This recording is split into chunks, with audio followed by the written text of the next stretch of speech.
We'll start the discussion with the history of the Federal Aviation Administration. It's important to realize that during their early years of flight, we're talking between 1903 and 1913. After the Wright brothers' successful flight at Kitty Hawk, suddenly everybody wanted to do it, but you had to have money to do it.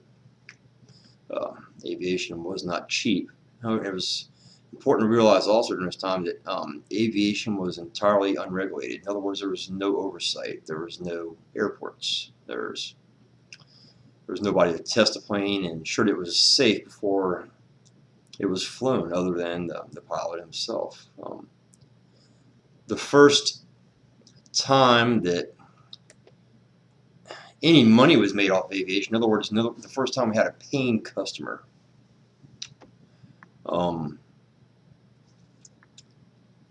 was in 1913.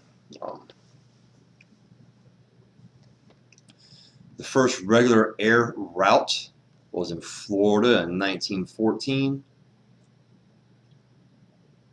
That was done by the Benoists. They ended up with 5 stops on their St. Petersburg to Tampa airboat line. They were flying airplanes that were belly landers. They landed in the water on their bellies, which is something that's still used to this day. Aircraft known as the Widgeon and the Flying Goose are still in use. The same idea. So this work with the St. Petersburg-Tampa airboat line by the Benoists in Florida proved that commercial passenger airline travel was viable. So, of course, those years bring us into World War I. Of course, the government and the Army was going to take advantage of this new platform, and planes were served as fighters and bombers across the front, as well as reconnaissance platforms. Also, during this time, the Postal Service decided it wanted to use airplanes in addition to trains and other ground travel as a way of delivering the mail. This flurry of activity saw a lot of airplanes in the air, a lot of planes getting a lot of mileage, a lot of pilots getting a lot of time in flight.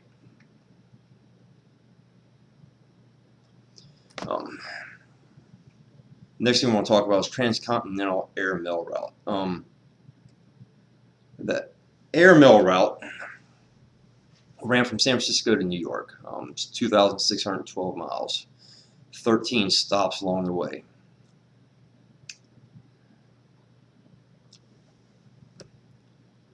This was followed by the Air Commerce Act. The Air Commerce Act basically asked the federal government to provide oversight for safety. That duty fell to the Secretary of Commerce. He or she now had to accommodate air commerce, enforcing air traffic rules, licensing pilots, certifying aircraft, establishing airways, and airways are the routes used between navigation points in the sky, and operating and maintaining aids to air navigation, which at this time were primarily lighted beacons.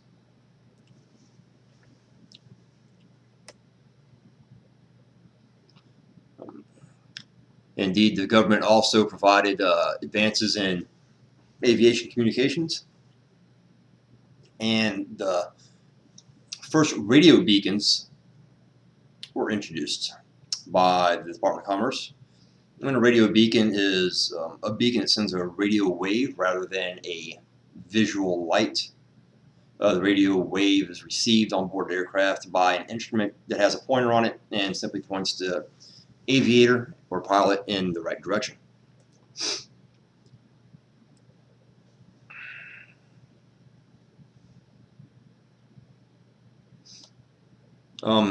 History of flight regulation. In 1938, we saw Franklin Roosevelt split the Civil Aeronautics Authority into two agencies, the Civil Aeronautics Administration and the Civil Aeronautics Board. Both part of the Department of Commerce. The role of the CAA was to facilitate air traffic control, certification of airmen and aircraft, rule enforcement, and the development of new airways to expand or increase the number of aircraft as possible to be flying over the United States at any given time. The Civil Aeronautics Board, CAB, was charged with making rules to enhance safety and accident investigation and economic regulation of airlines. Civil Aeronautics Administration was the birthplace of the ICAO, the International Civil Aeronautics Organization, which is the worldwide governing body for aviation.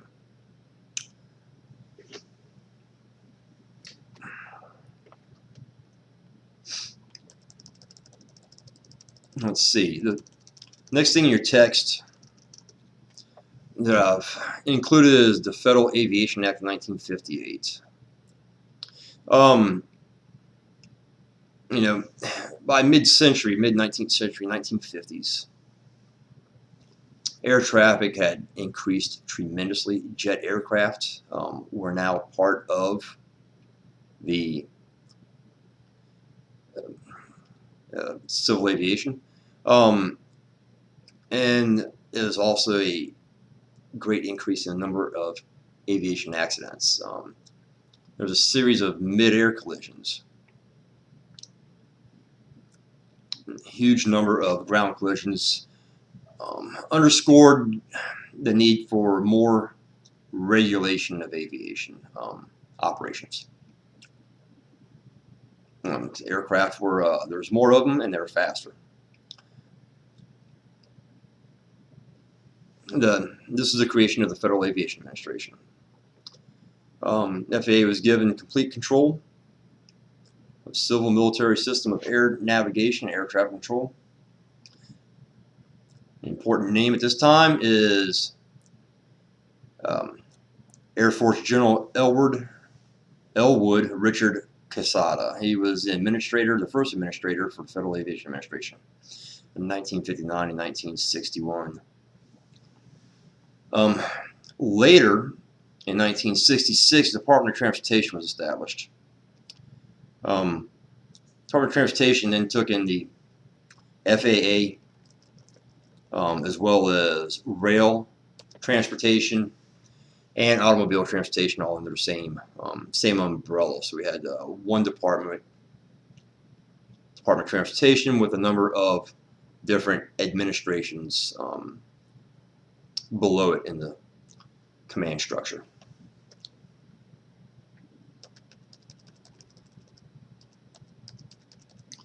Let's see, the role of the CAB we discussed earlier was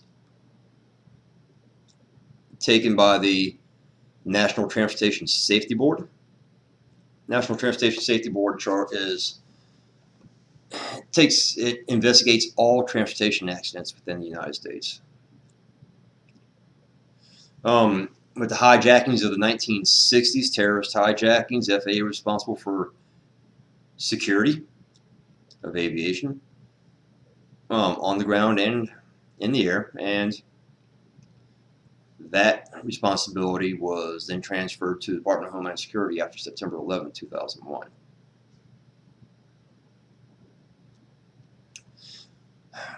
Two more things we should mention that the FAA has responsibility for oversight is an environmental aspects of noise standards and airport safety. That concludes section 1. You can now feel free to email me your questions, concerns. I'll answer your questions daily, periodically throughout the day, and we'll prepare for beginning section 2 next week. Until then, bye.